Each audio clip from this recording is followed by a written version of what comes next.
Welcome back, everybody. It's time to get started. I don't think I even need to introduce myself because I've been with you guys all day. Thank you so much for sticking it out, and be prepared to be educated tonight. We're excited about this last session of COCAcademy today. So Hattie, take it away for us. Perfect. Well, thank you everyone for joining us again this evening. For those of you that were with us for the first two sessions, we had a great day talking all about virtual fundraising events. And so tonight we have with us Brandon and Michael from GiveSmart, and this is really a great way to wrap up our day because what they're going to do is they're going to talk about best practices around virtual fundraising. They're going to give some real life examples, again, outside of COCA camps, which is nice to see, as well as share their platform. So if you guys recall during the second session today, a couple of the camps mentioned GiveSmart. In one of the questions, someone said they already are a client of GiveSmart. So this is just a really nice, again, what our goal was to talk about the concept, what it meant, everything you need to know and consider when you're planning to do a virtual event, give you examples from other COCA camps and sort of their lesson learned and share some pro tips with you. And then this is really what you can walk away with, knowing the best practices and a platform or software that you can actually take back to your camp to implement what you've learned today. So we hope you'll enjoy this. I'm going to turn it over to Brandon and Michael, who will properly introduce themselves. And what we'll do is we'll do exactly what we did earlier today. We'll hold all of the questions till the end. They'll prompt you when it's ready, and we'll use the chat feature to ask any questions that you guys have at the end. So I hope you enjoy it. And Michael and Brandon, thank you so much. Thank you so much for having us, and hopefully you can see my screen here now. We'll quickly introduce ourselves. I'm Brandon Steck, I'm Director of Marketing for GiveSmart. I've been doing this for, feels like forever sometimes, but we've been about a little over 5 years working with organizations. And, you know, Michael? I'm also 5 years in the game here, and I was actually hoping Brandon would introduce me because we've worked together for 5 years, but my name is Michael. I'm the Director of Sales at GiveSmart.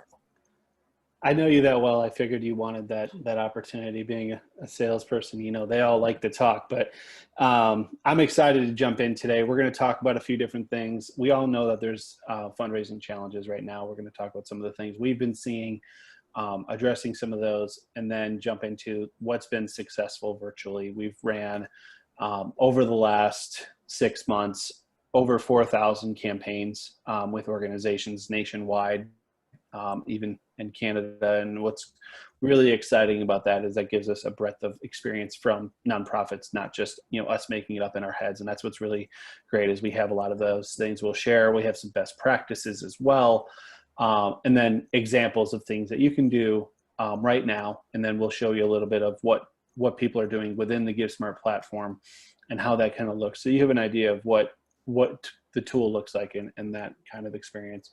We'll definitely try and leave some time for questions. We know that's an important piece of any experience here, but we'll jump right in. So the fundraising challenges, we all know in this day and age, you know, we've all been doing fundraising oftentimes the same way for so long. So as we look at what's going on now, there's some challenges that we need to address. First of all, we may have been doing the same annual event, gala, golf tournament. Maybe we've just been doing our annual campaigns. The same thing, if it's not broke, don't fix it kind of thing that we've been doing. And now things are different. The world looks completely different. We have all kinds of different challenges. And, you know, what do we do now? How do we still fundraise? And what works with social distancing? And we're going to try and address some of those questions. Our easy answer is, you know, it's not live galas anymore. It's virtual or hybrid or something to that aspect. So I'm going to, because I know my head goes back and forth and I'm distracting myself, I'm going to turn camera off. Michael, I know it might be good for you and feel free to leave that on. But as we jump in here, I don't want to distract people with my bouncing head because I'm a little ADD when it comes to these things. But let's look at some of this. So what we did is we've pulled some examples of organizations that tried to figure it out almost right away. So Junior Achievement of Southern Colorado in May had their annual gala. And what they really were trying to do is figure out, how do we fundraise? It's May. We don't know if we're we're going to be able to have people at all. So they went completely virtual, set up a page, and really promoted some different things that they hadn't done before. Because what they thought was, if we don't try it, we'll never know if it works. So they went for it and really saw some success. Care Plus Foundation similarly was in a challenge where they have an award ceremony every year. It's a live event, many people in attendance, decently sized organization, in comparison to, maybe some schools. But what they didn't really know what they could do is how to solve from your home. So they emphasized it. They leaned into the positioning. They talked about a gala from your home, and you can see, their design to this was, it's virtual. We're still doing our awards. It's still a thing, and people embraced it, and they were very successful in doing that. A couple examples of some schools that were really creative, and I'm pulling these out here specifically because how they messaged it. These were two Catholic private schools that have a very dedicated base, and they've been doing the same auction and event every single year forever. First one is Huntington Christian School. We're going to share some examples of some of the things they did. And then Bishop O'Gorman Catholic Schools. And if you go to our website, and I'm going to try and share this in chat, we have a story all about the Huntington Christian School benefit and what they did. And what they really were successful at is promoting the fundraiser through their website. And then after the fundraiser, they kept things going. So they had a raffle that they wanted to promote. And what they did is they had a banner on the front of the website that was all about how the fact that we had a great benefit, we raised this much, we exceeded our goal, which obviously that's really great to see. And, oh, by the way, support us, we're doing this raffle. And it was an additional thing that they were able to do to raise a little bit more money. So that, hopefully that went into chat there. Yeah, so that's in chat. That's a link, and that actually is a link to our 9 episodes that we did initially on pivoting to virtual. So there's 9 webinars. I think we were talking earlier, we've ran 36 webinars in the last 6 months on this topic. So I've talked a lot about it, sometimes too much, but Michael knows I talk too much in general. So we're really excited to share some of these. Bishop O'Gorman did a really cool live virtual campaign, and we're going to talk a little bit about that in a minute here. So 2 things we wanted to call out is a fundraising campaign that's virtual does not be a one-day, one-night event. It can be extended. It can have different elements. So for instance, you can have a donation drive before the event or after the event. Your online silent auction, it extends beyond just that day of fundraising. When people go from paper auctions to an online auction, Michael, correct me if I'm wrong, we see about 30% increase in 30 to 35%. Yep, spot on. So just by going online with your auction, if you've been doing a paper auction forever, you increase the possibility of raising at least 30% more, just because you're expanding the reach, you're expanding the time for people to bid, and still having that same competition that they're doing. This across a longer period of time allows people to get more engaged. If you're constantly promoting things and communicating, you're able to potentially get one more thing. We all know how much value it is by getting just one more donation or one more engagement throughout that. So the advantages to this are you're going to reach everyone on their own terms. More often than not, we're all on our phones. My phone's nearby. It's gone off 3 times. I've almost looked, but I didn't. But we all know we're looking at our phones often, and that's where people are, and that's where they're most often engaging. And it's new.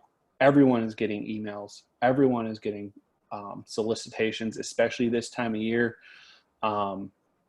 With an election coming up, they're getting even more. So you need to stand out. And this is one way to do that, with the ability to text message and have a location for them to communicate. There's also more time for the auction. We recommend 7 to 10 days. Michael, that's right. Still 7 to 10 days. Yep. Opening your auction early. We don't make that up. eBay has the same standards of you open your auction 7 to 10 days. That's a science to it, and it works, and it helps you, and it gives you more time to share. The live virtual event, just real quick, there's all these different things you can do with a live virtual event. We're going to talk about some of the examples, but you have a shorter amount of time for the people's attention. Usually they're running about 50 minutes. You live stream that, you have some social media engagement, you incorporate hashtags, and that night really is a special night where you can collect a lot of engagement. But you also have this ability to have a focus on the community by using a live streaming service where you can go to different satellite locations. If you have people hosting a mini party, you can have more of a storytelling element and get your story across without having to run an entire gala night. Obviously there's still live auction aspects, and you can run things like the raffle, and Michael's going to talk about the wine poll in a little bit. Advantages to this is, the ability to have live displays. We're going to show some of that. And then more closely, you can replicate the emotion of an appeal by having a live stream, a live virtual event. An appeal, we all know in the fundraising world, is one of the most crucial elements of the gala, or of the experience of fundraising, is you have to pull on the heartstrings to pull on the purse strings, you often say. So it's a key element. You have to get that across in a live virtual event. So we're talking about something like a live stream or a recorded live stream will be the most ideal way today to make that happen. And you can still have that sense of community like we're doing all here on Zoom. We're all on camera. We're all able to interact. We're all able to make faces when someone says something funny. It's still that community, and you have that interaction. I get faces made at me all the time, so I'm used to it. Last thing here on this section is one of my favorite statistics, and I don't know how many times I've shown this, but it's so important. We did a survey. This is 2018. We've done some auditing of this. It's still very consistent of how often do people donate to an organization in a year. And the most common response by far, regardless of the year, was 4 to 10 times. So has someone given to you 4 times this year, 10 times this year? Have they made a commitment beyond that 1, 2, or 3 times? Then if they haven't, then there's potentially opportunity, or you might be missing on that opportunity because they're giving somewhere else. And that's why we're huge believers in doing something now to try and bridge that gap, because people are looking to give. It may be different increments, it may be different styles. They may be showing interest in different things, but they're looking to give, and they have the preponderance of opportunities to do so because they're already mostly giving 4 times in a year, and you don't want to lose out on that opportunity. Michael, I've talked a lot here. I'm going to hand it off to you on some elements that we've been seeing. I'll be a little bit faster than Brandon, but that's okay. So I'll talk through a couple different successful elements that we've seen over the past few months. It seems like forever ago when COVID really first started, but the first example here you're going to see is for Cardinal Spellman High School. What's interesting about this organization and this group is that they originally had their event scheduled for the first week in April, right? So it's happened for the past 40, 50 years. It's something that consistently happens, but with all of the COVID regulations that were going on, everything shut down. So they pivoted really quickly to an event in June, and they just did everything virtually. So keep in mind that because they had to shift so fast, they didn't have any silent auction items collected. They didn't have a run of show that they were going to do virtually. So they were just figuring things out on the fly. So what you're going to notice on the screen here to start is that they had a goal of $50,000 to raise at this event. So they actually put their logo here on the bottom left, which is actually a thermometer. So as people were donating dollars, that was filling up as donations were coming in. So in total, this organization ended up raising over $68,000 above their goal, even in the pandemic time. So by getting a little bit more creative in how they were able to solicit donations, they in theory just ended up raising more money just in a different avenue. The next one, which is also not new, but I would say that organizations are starting to utilize this more and more as a fundraising form, is what's going to be called a wine poll. So you'll see here that in this particular wine poll, a donor is going to pay $20 for basically a game of chance, right? So when you pay your $20, you could potentially get a $20 bottle of wine, or you could get a $100 bottle of wine, right? So it keeps the engagement level a little bit higher.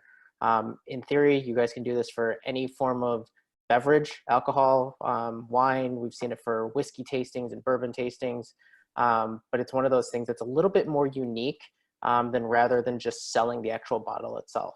The good part about this type of game of chance, and one of the reasons why we recommend it so much, is that everybody takes something home, right? So if you're donating $20, it's not like you're not going to walk away with nothing, right? You're always going to have at least something to walk away with from the event.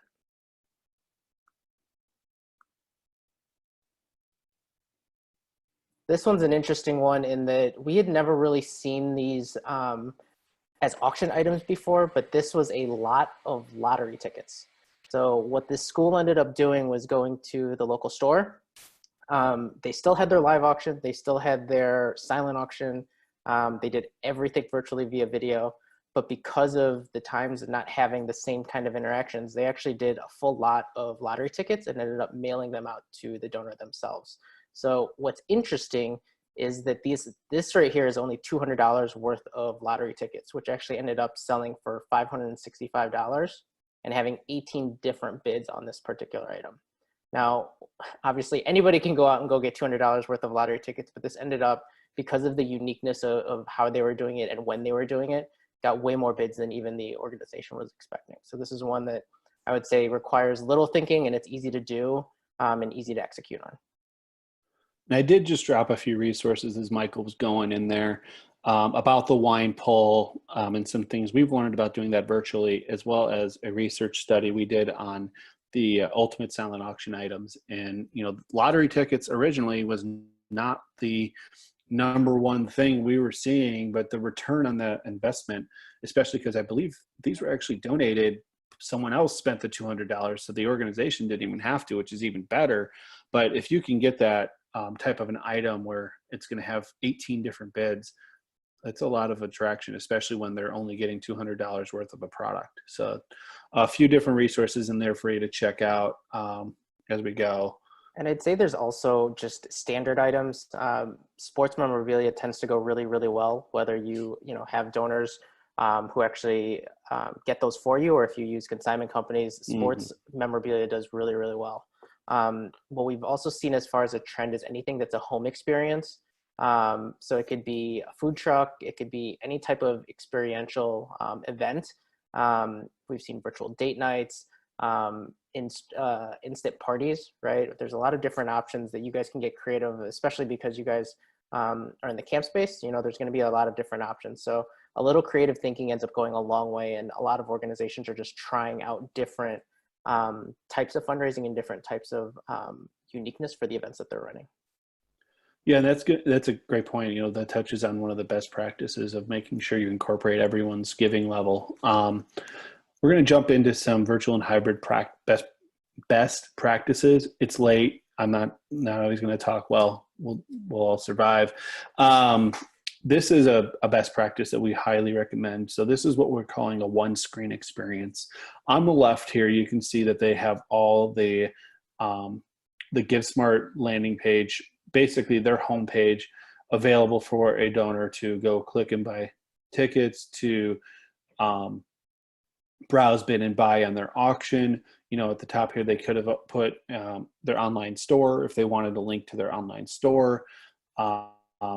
Different things that people can interact with, while on the right here, they're interacting with a live stream. You can have recorded content, whatever it is, it's just embedded in here. It's something that we pushed out here recently as we were trying to help organizations solve for this challenge, where you can have a live stream and bidding activity in one place. So this is on the desktop, or you can do this on mobile. It's obviously a bigger challenge on mobile because it's a very tiny screen, but I recommend iPad or desktop. But definitely a best practice when we're talking about your live stream, to have some way to make it easy for people to donate, because we all know that the end goal is to get some donations out of that. Next, just in regards to a live stream, so this Bishop O'Gorman, I I believe I have the link here. I'm going to drop that into chat for their live stream, but they did a few really great things. And one was they made sure that they had professional graphics and they had really good management of their time. This was a 2-hour program, but the bulk of their fundraising was really done earlier in the program. So if they lost someone, it was more of the awards and things that they were doing towards the end.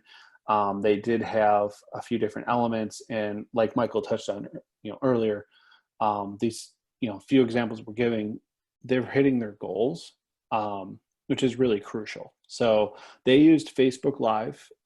We are not a streaming service. We do not, prefer a streaming service over some, but we do know some nuances. Zoom, when it comes to embedding onto different pages, is one of the bigger challenges. So if you're going to be using something like a one-screen experience or like that, or embedding it on your website, Zoom is going to give you the most challenges from what we found. Michael, what else are you seeing on the live stream side? Anything else there? I think you covered most of it. I think we're starting to see a lot more of a mix of live and recorded. I think a lot of organizations are realizing that because there's so many live streams that are happening, they also have the opportunity to do things late at night or early in the morning with a recorded version. So yeah, depending on what's going to suit the donor base you guys have, you guys are going to have options depending on how it's going to suit you guys the best. And when you record the content, or majority of the content, that allows you to focus less on the live actual event. So when you're live and you only have a couple elements that are actually live and everything else is recorded, that gives you really a great drill in focus on making sure those things get right, because you got to factor in that there's going to be uptime in regards to just a delay for a stream. When you're saying something, for instance, hey, everyone go donate right now, they're not hearing it that second, they're hearing it seconds later. So make sure you investigate, and all the platforms that you would be investigating, or that I would consider investigating, have examples out there now. People have done them. So do your research and watch someone else use that platform before you do it. You have an example of Facebook right there that we just put in there. We are happy to share other examples that we have from organizations that have seen successful live stream experiences. But if you have the opportunity to have a professional production company help you on the live event, we do recommend that when it comes to a live stream, because it's your money and you need to make sure you're maximizing that. We have some examples nowadays that we're hearing organizations that are really focused on their net. What did they raise minus their expenses? And organizations, size of Ronald McDonald houses have told us that they've netted, significant amount more, versus schools like Bishop and Gorman, who also, netted more because they're spending less overall. It's not the venue, it's not the band, it's not the, the DJ, the food and all that. It's the things that are essential to the experience, similar to using a GiveSmart of that. So definitely something to look at, what did you net last year versus what are you trying to net for this year? So this is an important point that I always try to make with organizations, because not every donor has the appetite for a high-end experience like a gala, but they do want to support you. And this is the best opportunity right now to incorporate everybody, rather than just having that gala where you're going to have your biggest donors and it's going to be an amazing night and you're going to raise a lot of money. Now you can do kind of a little bit of both. So my recommendation is always to have what I kind of call a low barrier to entry type item that allows you to get that new donor, get that first time give, or even just someone who's just coming back into the fold or is in a difficult position. We've had organizations right now, unfortunately, are struggling because of things going on beyond just the COVID situation, but with California and all that. And, you have donors that maybe just can't afford it, but they want to do something. So give them the opportunity to. This can be raffle items. This can be, having lower cost auction items. This can be different levels in your donation appeal, but also make sure you still have those big ticket items, the live auction items, the experiences, the things that really the big donors will always have been supporting. Michael, I'm going to toss over to you here. We've got some fun examples. Perfect. And these are, the good thing with these examples is these are real life ones that organizations have done within the past 6 to 12 months. Again, everybody that we've been working with recently has not had, they've basically been forced to pivot, right? So especially in this example with the American Cancer Society, you're going to see an event that they have traditionally done in person. So it's their Shave to Save event. Typically they do this in person in conjunction with either a silent auction, a live auction, some sort of a raffle, and they sell t-shirts at the event. Obviously without people being able to be in person, what they ended up doing, to kind of go back on Brandon's point, is they had actually done a live stream. So they streamed, I don't actually know how many people they did this for, but they ended up doing the stream for about an hour or so. And they ended up raising a ton of money for it, because not only were they able to showcase the event itself, but they had all of their fundraising components. So they still prompted people to bid on their silent auction items. They prompted people to bid on raffle tickets. They prompted people to buy t-shirts. So all of the different things combined helped them actually raise more money at their event. One of the cool items that they had that was a little bit more unique was that they had autographed items for a raffle. So their raffle tickets, by being able to proactively prompt people to buy the raffle tickets through the live stream, they actually ended up selling just under 1,500 raffle tickets for this specific item that they sold. So we'll talk about this in the next slide too, but the other top item, and this goes back to the other examples from before, had to do with wine tastings, which organizations seem to be able to get pretty frequently. If you guys have local wineries or anything like that within your markets, being able to partner with those venues has been really, really great partnerships for the organizations that we work with. So it's interesting because some of the wineries that have been featured and that organizations have partnered with are doing or were doing in-person wine tastings, and the other subset are doing virtual wine tastings. So depending on the situation and the winery itself, there's a ton of different options. This particular one was really interesting because it was actually one of the first ones that had done it virtually. So they ended up selling tickets for it. It was something that you had to register for, but the organization partnered with the winery, and I believe actually a couple breweries as well in their area, to do a few different virtual tastings throughout the year.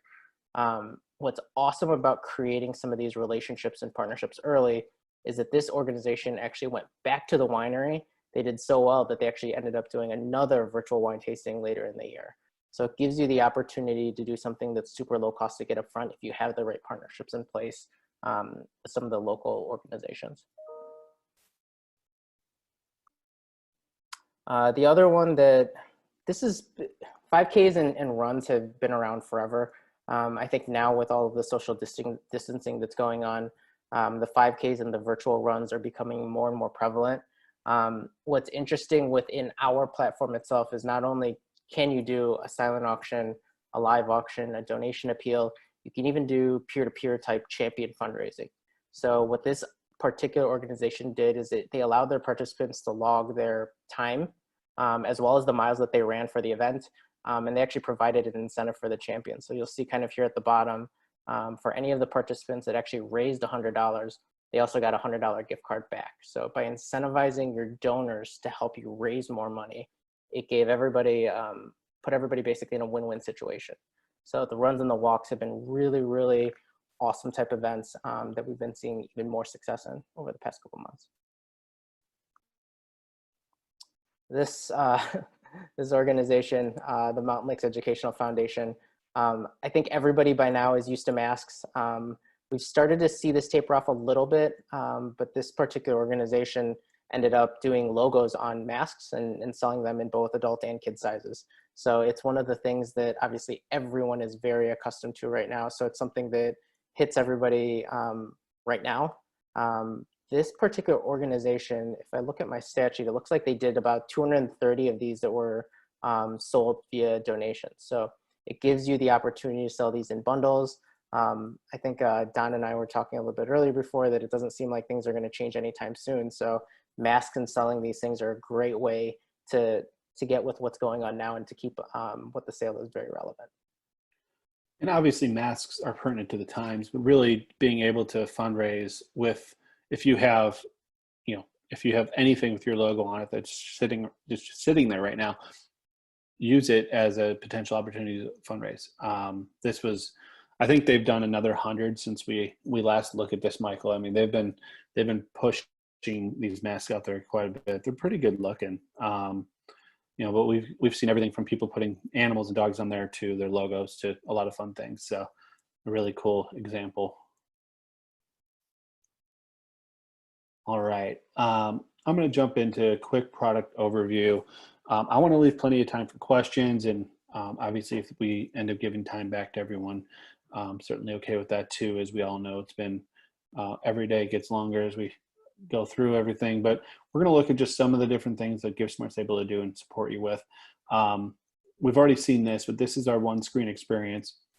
Key thing is here, we're continuing to evolve this. So we have found ways to allow organizations to use chat and different things like that. We are looking to find different use cases. So this is a really great way to incorporate a live stream, get people donating, and it's definitely a best practice as well.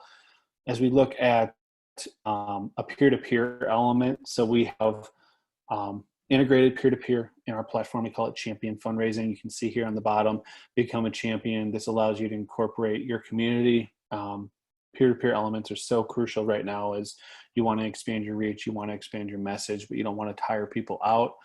So this is a great way for this golf tournament. They incorporated some champion fundraising, and the champion pages mirror your branding. And that's what's really crucial, is you're going to have control over the look.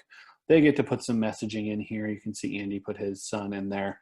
And it's really nice to be able to, you know, share that and push that through your networks of donors and supporters, maybe people who can't personally give that amount, but they have a network of people who can support you. We do have several webinars we've been doing on the topic, so happy to share some best practices through those that you can find through the website on peer-to-peer. Next thing is just recurring donations. You know, everyone has the option to take one-time donations, but consider monthly, and consider the fact that, you know, someone giving you $50 a month versus $50 a year is a huge difference because of that commitment and that dedication to your organization and that stickiness. They're going to stick around more likely because they don't have to make a big donation at one time. They can spread it out over time, which makes it easier on people right now. So if you're not incorporating recurring giving right now, we do have a way to help you do that as part of the platform. And it's obviously a great thing as you run campaigns to always have that available, because you never know when someone just might be looking to give $5 a month and is willing to do that. And we know every dollar makes a difference. This is the live displays that Michael was talking about a little bit. This is a visual when it comes to the donations. So Mr. Anonymous made a donation here. We appreciate his donation, so we want to thank him or her. We have instructions to donate, and this is perfect for a live stream. So the Sunset Soiree is working on getting to their 2 million goal. I think they just obviously are going to crush it and fill up the entire logo, but it's a really clean and easy way to see where we are. You can put this on your homepage, and we have seen implementations now more often than not on live streams. Another display that we highly recommend is our auction item display. So this allows you to show which auction items are maybe really popular or maybe don't have bids yet and should be getting bids because they're really cool. So it allows you to stream the different items. So it's not just these 5, they'll rotate, and still give, again, the instructions are so important of where to go. So Andy to 76278 allows you to get in and bid on these items. And oh, by the way, I would pay more than that, so I'm going to go bid on that. It's all right in one place, and it's easy to find when you have a live stream going. As people are maybe in between sessions, I would recommend having this open, especially if the auction's closing in 15 minutes or something like that. This is just the auction item page. You can see all the different types of items you can do here. You can have previews for live items. We highly recommend that if you have a live auction every year and maybe just are going virtual with it and haven't figured out, still have the preview option. We have seen organizations kind of label them as premium items and still do them in the silent auction for a limited time. So that is the page here, and you can use categories as well to drill into specific things. So if you have a huge fan base for Tom Brady, maybe you want to have a category just for Tom Brady items. Brandon, you're bringing up football. We don't know whose everybody's team is. It could be a problem. I know, right? Like, but he covers two of them now. He was only one team. Now he's two. So I think we're doing better. We just need him to, kind of be indecisive every year now, and he'll get to all 30. And Brandon, I was going to mention with the displays, I think one of the things that we've seen on our front is that the visibility and transparency really is key, especially now, in letting your donors know that, hey, our goal is $500,000, and here's where we currently stand. I think that that's one of the things that we've seen even more recently, is that organizations really want to let their donors know what their goals are so that they can be tied into the organization even deeper.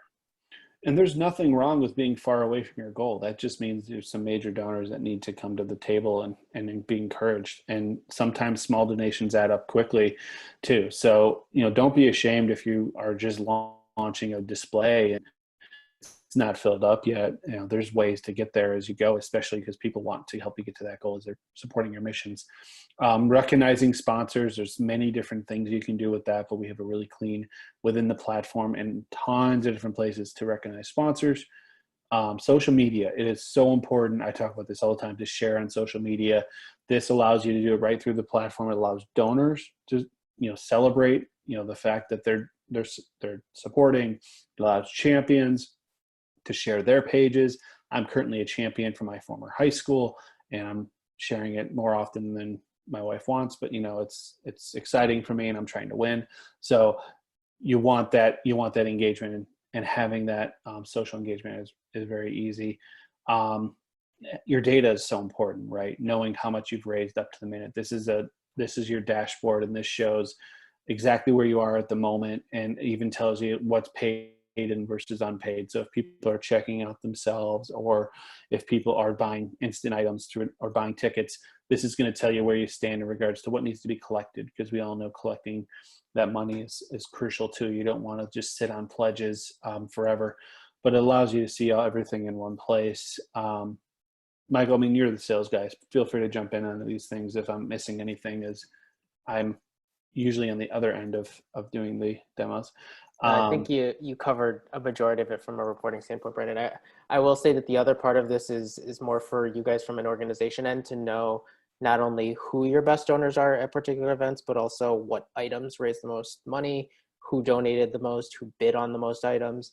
The data is so crucial, especially now with most organizations in this place where they're in a new world, right? They're trying to figure out how to virtually fundraise and who to target next year. It's really about knowing, who your most engaged donors are. So if you can pull that information and utilize that to your advantage, it definitely puts you guys in a better spot for next year and helps you start to plan out what the future looks like. Yeah, huge believer in using the data to really make decisions in the future. This is just an example of looking at your revenue by breakdown of all the different things you could be doing. One thing I didn't mention, just when it comes to your data, it is very protected. So we have a SOC 2 compliance security level on our platform. I think we're one of the few in the industry that's at that level of really protection, because we know right now today, with everything going on with the, all the stories on hacks and things going on with data being leaked, you don't want someone's credit card information to not feel protected. So that's an investment we made a couple of years ago, I believe, Michael. And one of the unique things with the GiveSmart platform is you really never need to worry about security with it. We're really focused on making sure that your donors are protected, because they're giving you a lot of money. Item management, there's the ability to manage items one by one, as well as in bulk. Make them all live, make them all closed, change their types. All those different things can be done in one clean and easy location. And then finally, the communication. We have templates for you, so you don't have to make it up. You can see these are the most common ones. I think our CSM team probably has 50 others that they just know they have to use as well as guidance. But it's so important to have a way to communicate that's unique, and text message really is that new way. And this is a great way to really talk through donors on the auction's closing. These are items that have no bids. The text to donate just component is a big piece of what we've seen more and more. All right. I think that was everything we wanted to cover today, but I'm excited to see what questions we might have triggered or things I might have gone too fast through.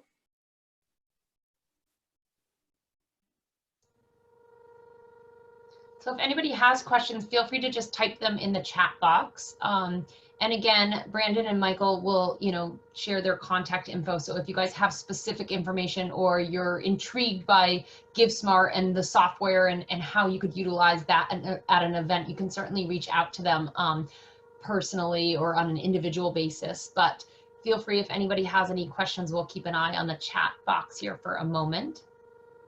And while we're keeping an eye on that, the other thing I will say with the platform and just organizations in a whole that we're seeing is that most organizations would always think of their one big fundraising event. One of the big shifts we've seen is that organizations are utilizing our platform multiple times in a year.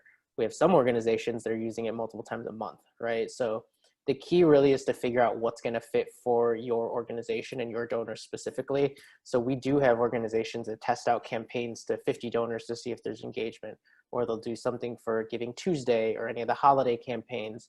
The beauty of having a software that is available to you year round is you have a lot of things that you can test and try out to see what works. And as long as you're using the system, you're going to see the return on the investment for it. It's just a matter of what's really going to drive your donors into the engagement level you're looking for. So there's a question that came through, Brandon and Michael, and someone said, I love all the good ideas. I was wondering if there's anything notable which has been tried that has not been working. So anything, so going opposite of giving some pro tips, what isn't working that you guys have heard about or have seen?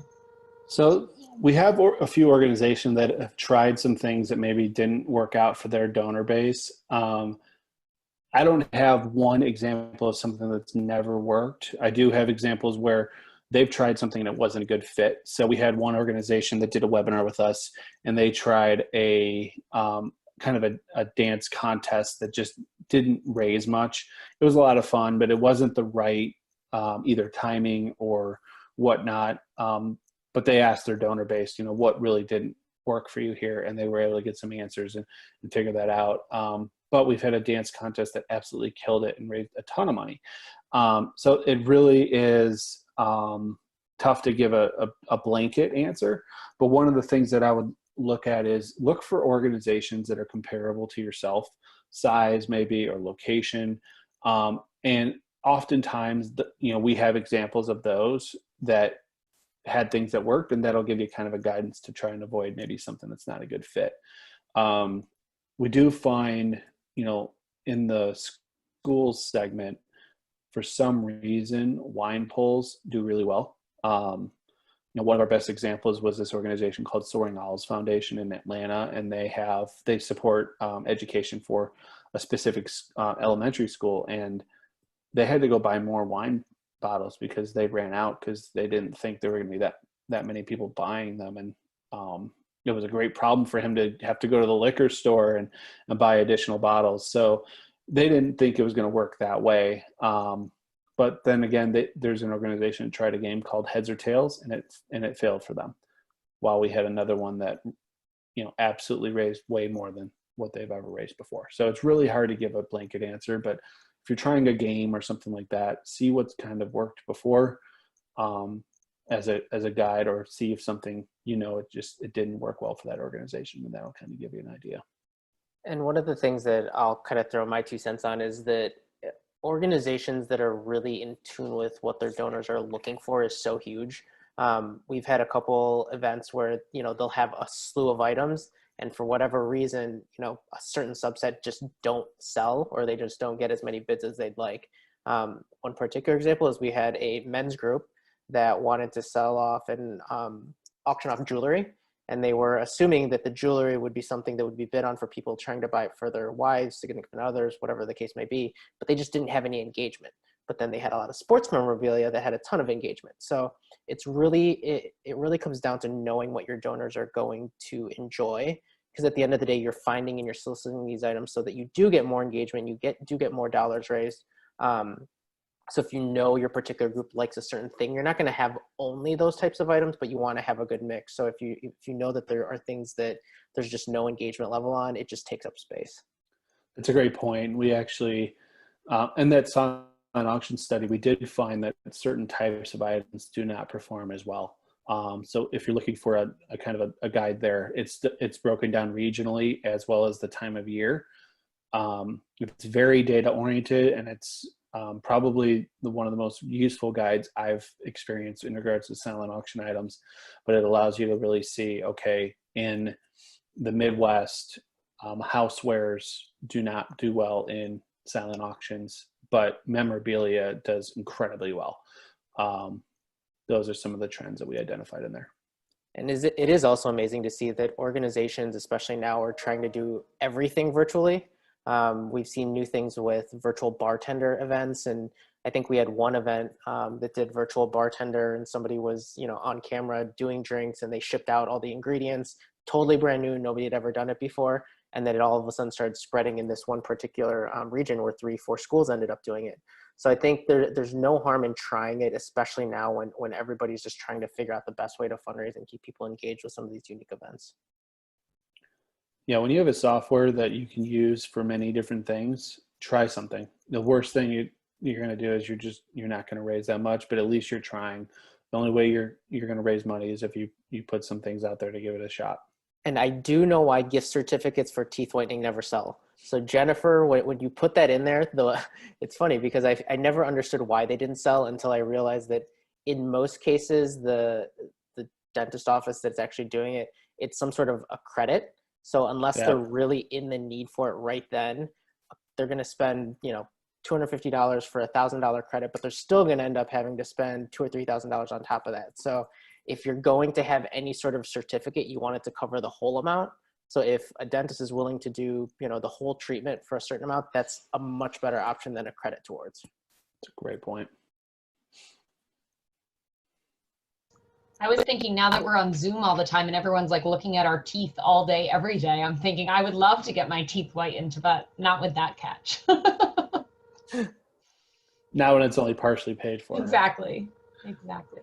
Well, there aren't any other questions at the moment. So Michael and Brandon, I would just ask if you have any final thoughts. And Jennifer, if you want to put up the exit poll, we would just ask anyone in attendance to fill that out, and then you're welcome to sign off. But Michael and Brandon, thank you so much for all of your great knowledge. It's nice sometimes in the COCA world, we live in our own world and in our own bubble.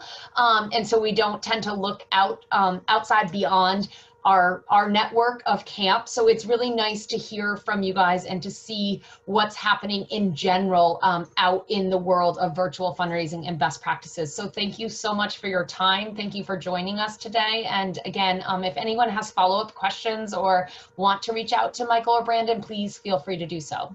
Please do. And obviously, I think one thing that I'll kind of end with here is that you guys are definitely not alone in the fundraising world. It's one of the things that everybody's just trying to figure it out right now. So definitely come ask us questions, shoot us an email, let us know if you guys need any help with it. I think everybody's kind of in this space where they're just trying to figure it out.